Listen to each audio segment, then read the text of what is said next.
Salut tout le monde, j'espère que vous allez bien, j'ai oublié ce que je voulais dire. Mais c'est pas grave, on va continuer parce que j'ai pas non plus 3 heures pour vous faire cette vidéo.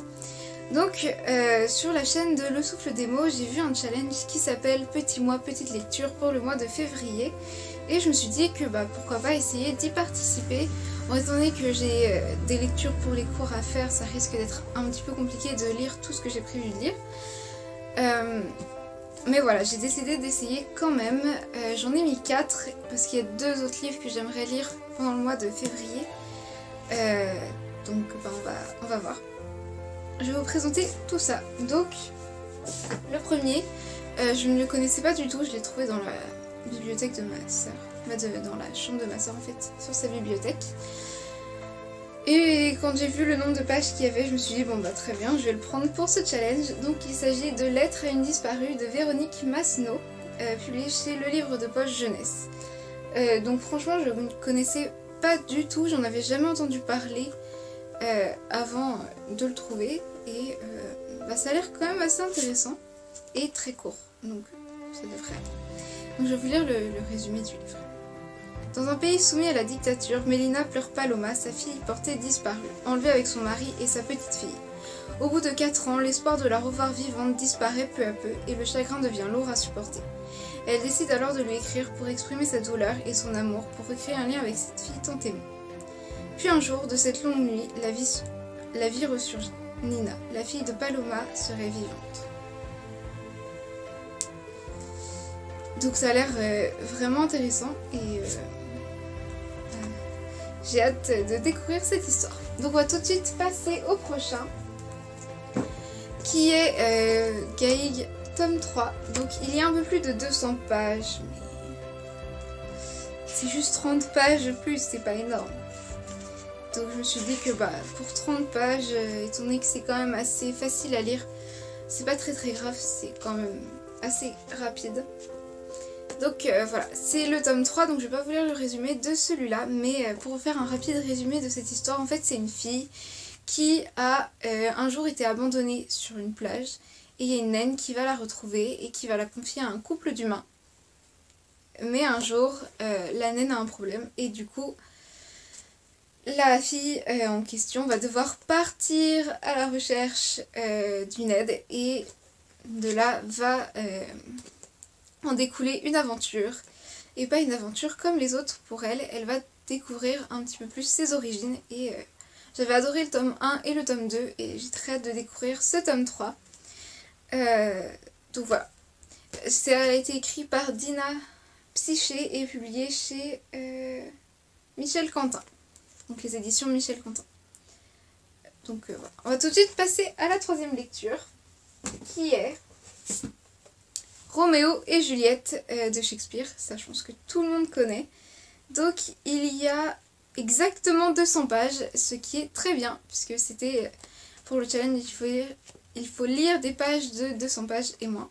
Donc cela respecte tout juste la règle. Donc je pense que j'ai pas besoin de vous expliquer de quoi parle cette histoire. Tout le monde connaît, je pense. Mais sinon, pour vous faire un petit résumé, c'est une fille qui tombe amoureuse d'un garçon de l'autre camp, et c'est une histoire tragique malheureusement pour eux, puisqu'ils n'ont pas le droit de sortir ensemble. Donc voilà, j'ai hâte de découvrir ce roman, et on passe tout de suite au 4e roman. Donc ça, je pense que personne s'en doute.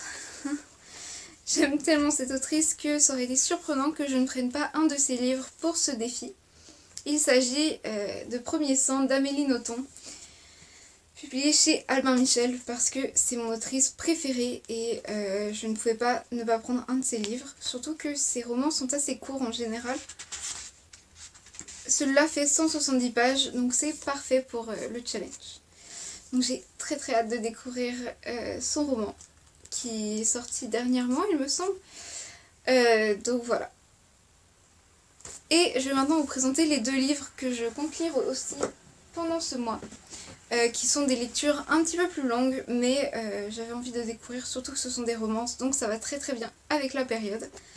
Alors, il y a tout d'abord un livre Un livre que j'ai choisi parce que j'ai un peu trop regardé les vidéos de Le Souffle des mots et qu'elle n'arrête pas d'en parler et que j'ai été très influencée. Je l'ai acheté après avoir regardé plusieurs de ses vidéos où elle en parlait. Et je me suis dit que j'allais le lire pendant ce mois parce que elle en a fait une très bonne pub. Donc j'ai eu envie de découvrir Qui es-tu Alaska qui est écrit par John Green et publié chez Paul Fiction, donc Gallimard Jeunesse. J'ai très hâte de découvrir cette histoire. Ça a l'air vraiment intéressant, mais je voulais le résumer parce que sinon vous ne saurez pas de quoi ça parle. Donc, Miles Alter a 16 ans mais n'a pas l'impression d'avoir vécu. Assoiffé d'expérience, il quitte le cocon familial pour le campus universitaire.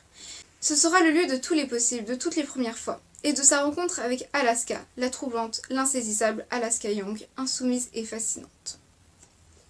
Donc, le résumé donne vraiment envie de découvrir cette histoire. Je vais maintenant vous présenter le dernier livre que j'ai décidé de lire pendant ce challenge. Mais je me dis que j'aurai sûrement pas le temps de tout lire parce que vu le nombre de pages que Qui es-tu Alaska et celui-là font, ça risque d'être compliqué de lire ces deux livres-là, plus les livres que je dois lire pour le challenge, petit mois, petite lecture, mais bon, on va tenter. Donc il s'agit de Tous nos jours parfaits de Jennifer Niven, publié chez Paul Fiction, donc Gallimard Jeunesse. Et c'est aussi une romance qui fait pleurer, hein, mais c'est quand même une romance absolument géniale. D'après ce que j'en ai entendu. Après, j'en sais rien.